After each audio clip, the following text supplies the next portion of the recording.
Breakups are tough, even when you know they're for the best. I'd been trying to keep myself together after splitting up with my boyfriend of 2.5 years. I don't really want to get into it. It wasn't messy or dramatic. We just weren't right for each other anymore, but that didn't make it any easier.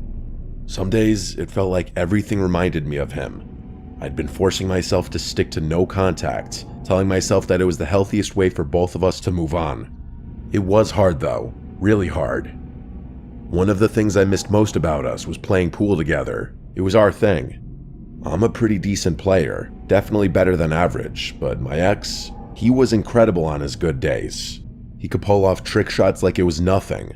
1-rail, 2-rail banks, kicks, combinations. I'm pretty sure he was even learning a standard mass. We each had pool tables at home, but obviously we're young, and staying inside every night wasn't exactly ideal. When we did go out, we always made sure that wherever we were going, usually a bar, had some pool tables. We hated crowded bars with long waits for tables and screaming patrons though, so the places we went were quieter, usually attracting an older crowd. Dive bars with old, scuffed tables and sticky floors were our sweet spot. Obviously, you can't expect to find a regulation table in pristine condition at any bar, but the dive bars were definitely a better shout than rowdy college bars. We were usually the youngest people there, but we didn't care. At that point in our relationship, we had grown somewhat bored of the typical college, let's get plastered every night mentality. Plus, even though I'm kind of shy, my ex was pretty charismatic and would get along with anyone. Us not being total newbies at pool didn't hurt either. A few weeks ago, I found myself missing that part of my life more than usual. It was a random Wednesday though, so none of my friends were free. I didn't want to sit around the house feeling sorry for myself anymore, so I decided to head out to one of the bars we used to go to. I told myself it wasn't about nostalgia, that I just needed to get out. Believe me, I'm not the type of person, nor do I usually have the confidence to go out myself, but I was feeling some type of way that night. The bar was exactly the same as I remembered. Dim lighting, worn out stools, a jukebox in the corner. The familiarity was comforting, but it also stung. The memories came flooding back, and I almost turned around and left right then, but I forced myself to stay. After grabbing a few drinks, I wandered over to one of the pool tables and started idly chalking a cue.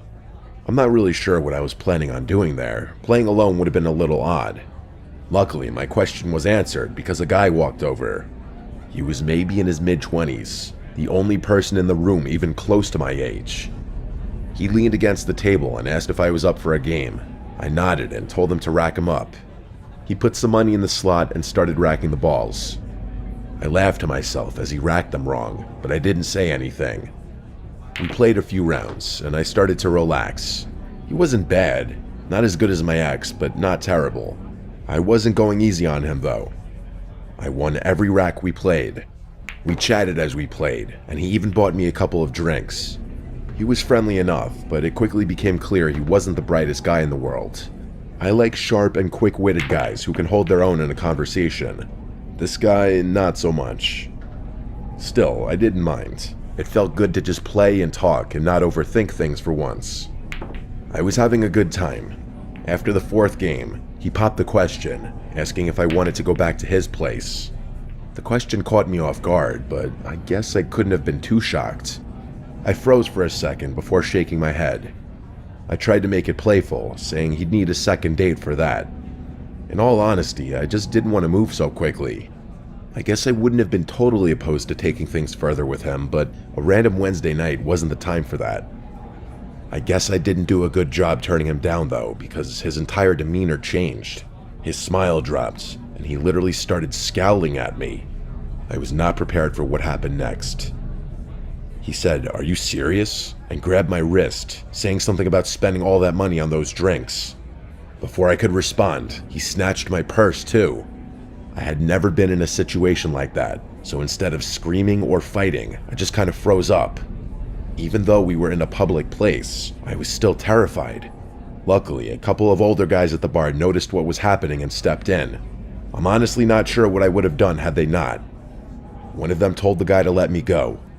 The guy glared at me, muttered something under his breath, and threw my purse back onto the table before storming right out of the bar.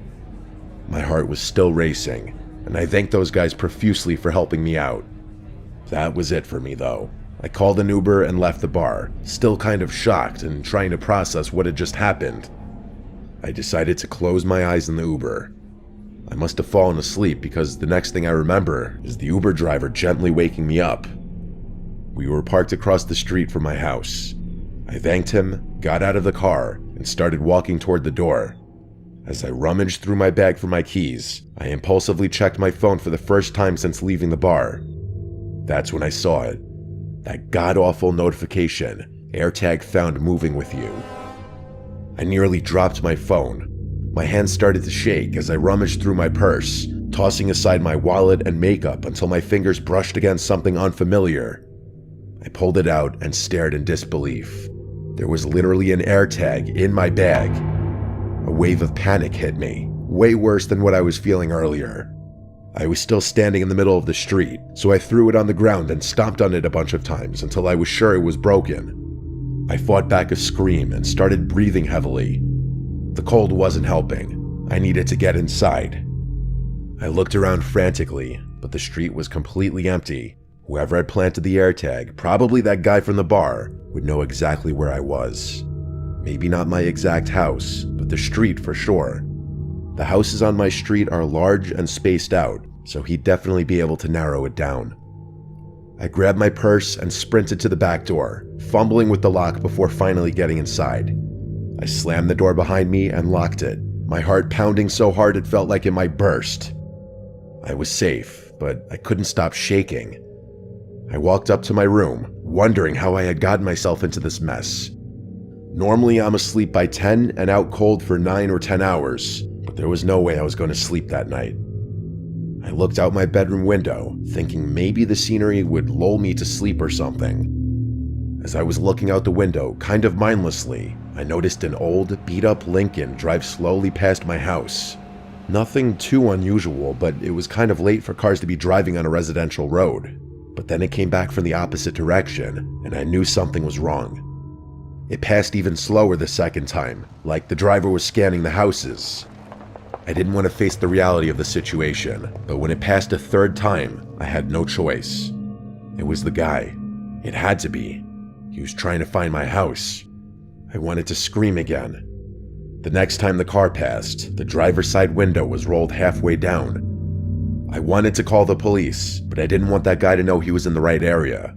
I know that doesn't make any sense, but I was so scared and couldn't think straight. The next time the car passed, the driver's hand was hanging out of the window, holding something.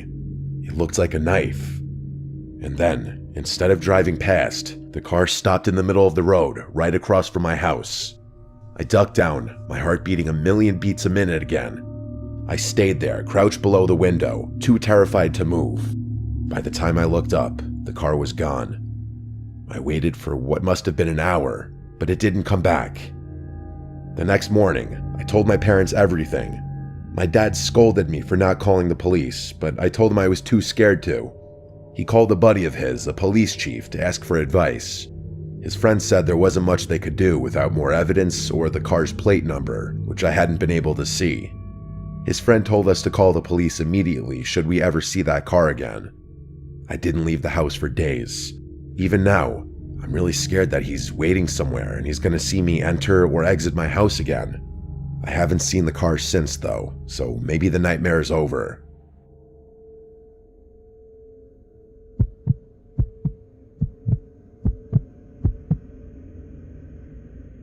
I don't have the most exciting life, but it's comfortable.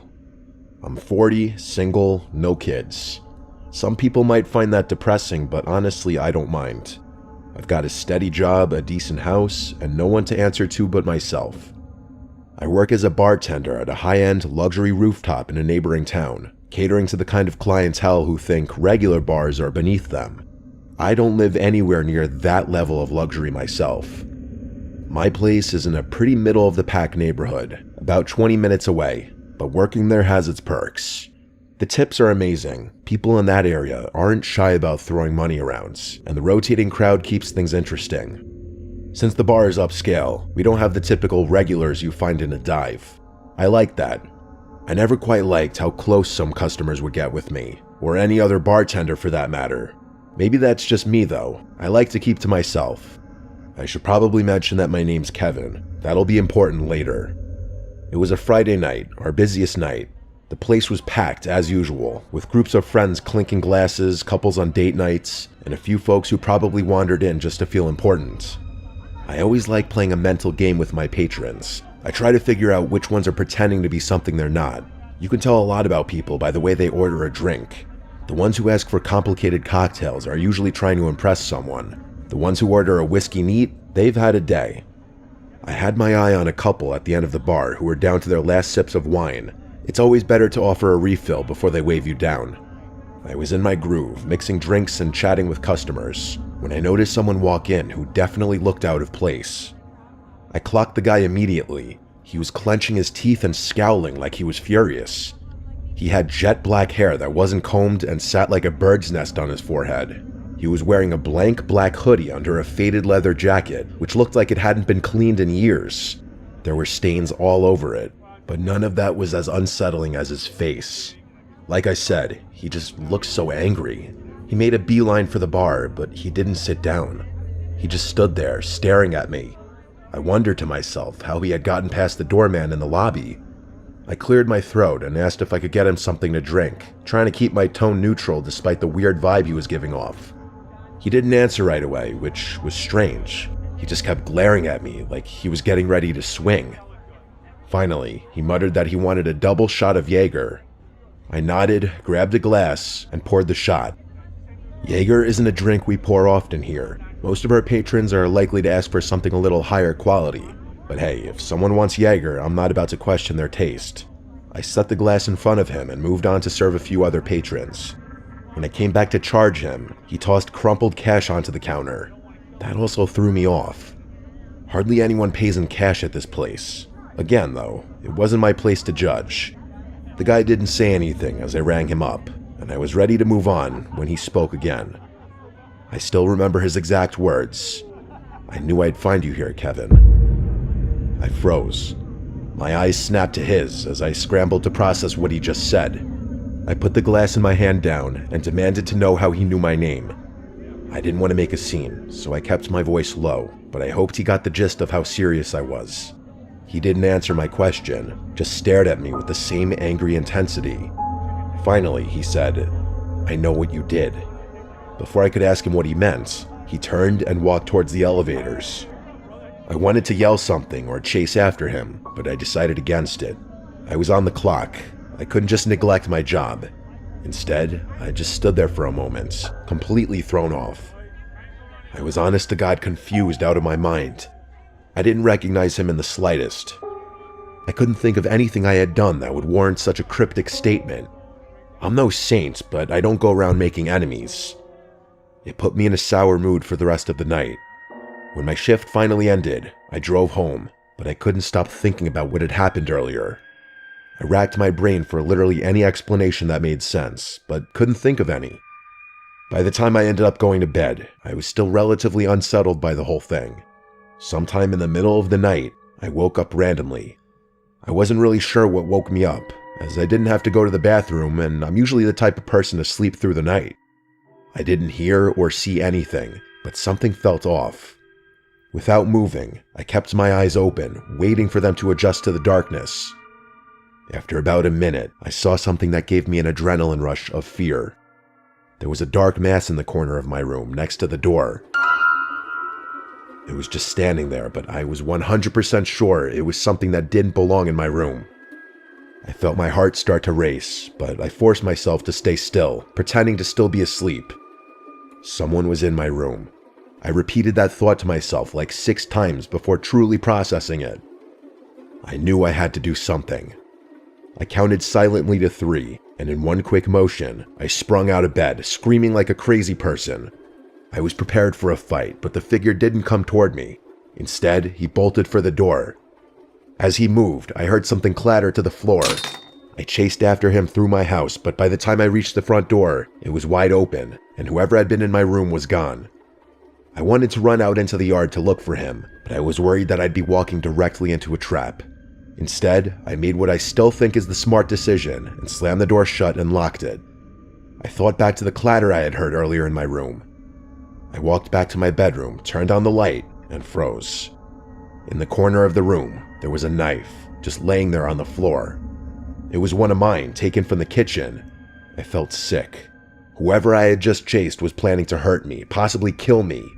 I called the police right after that, and they quickly arrived and searched both my house and my yard, but found nothing. I gave a description of the man from the bar, and the police got the video footage from my bar, but they haven't been able to find him yet because I haven't heard anything.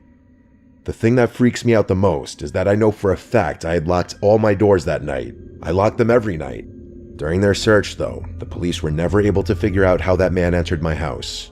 None of the windows were broken or unlocked, and there was no sign of forced entry. To this day, I still have no idea how he got inside. I haven't seen him since, but I would be lying if I said I don't think about this encounter often.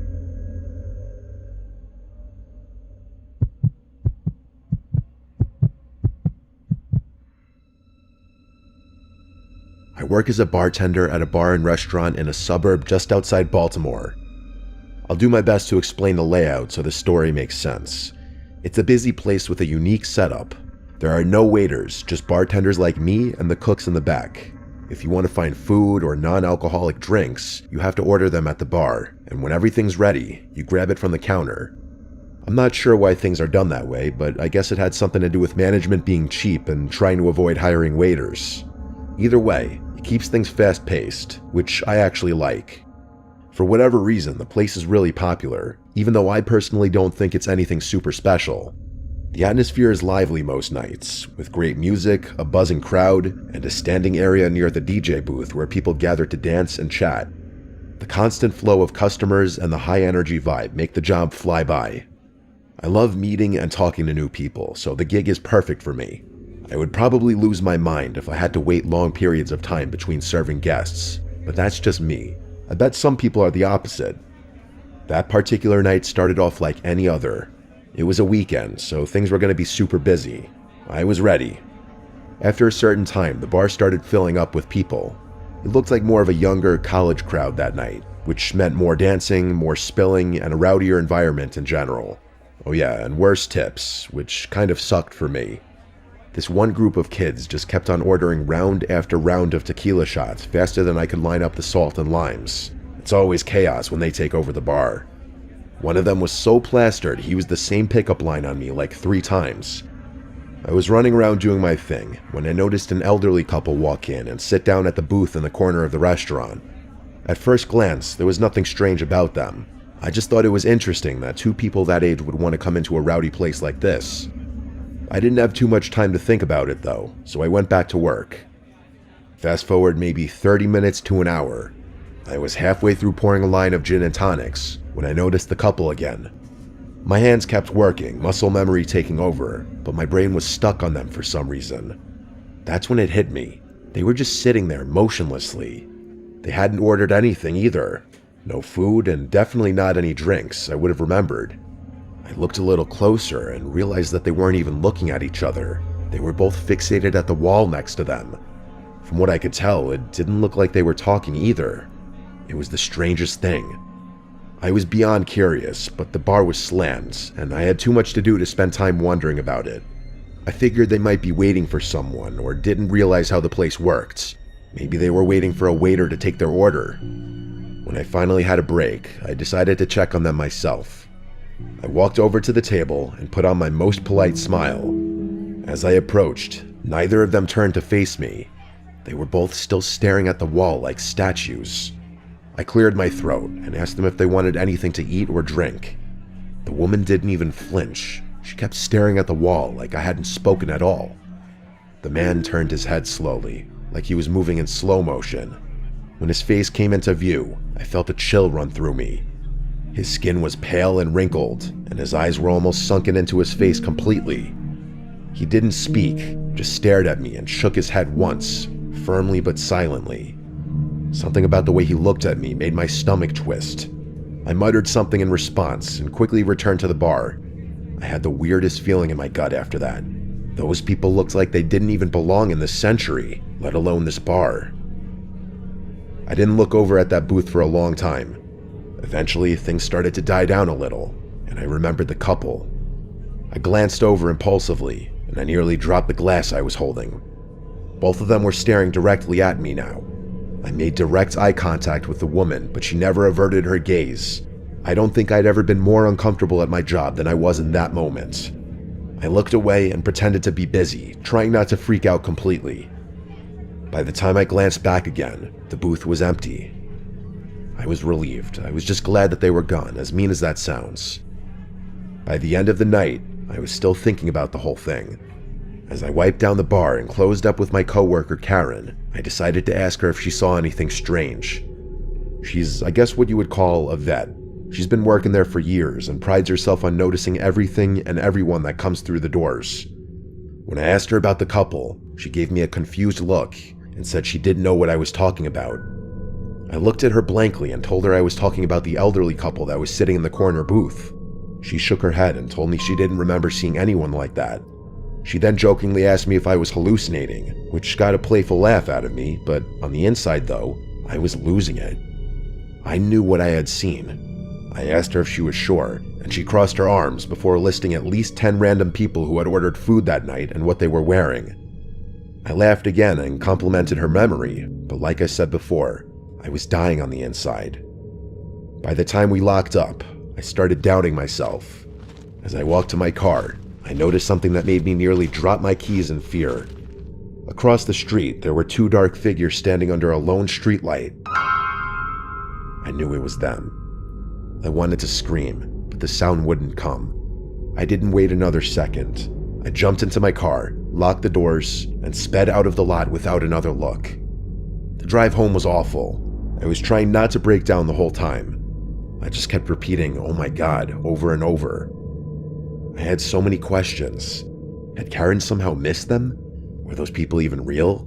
Was I going insane? I couldn't explain it. I thought I was going crazy. I wish this story had a resolved ending, but it doesn't. I never saw those people again. I never got any kind of explanation. I don't think I ever will.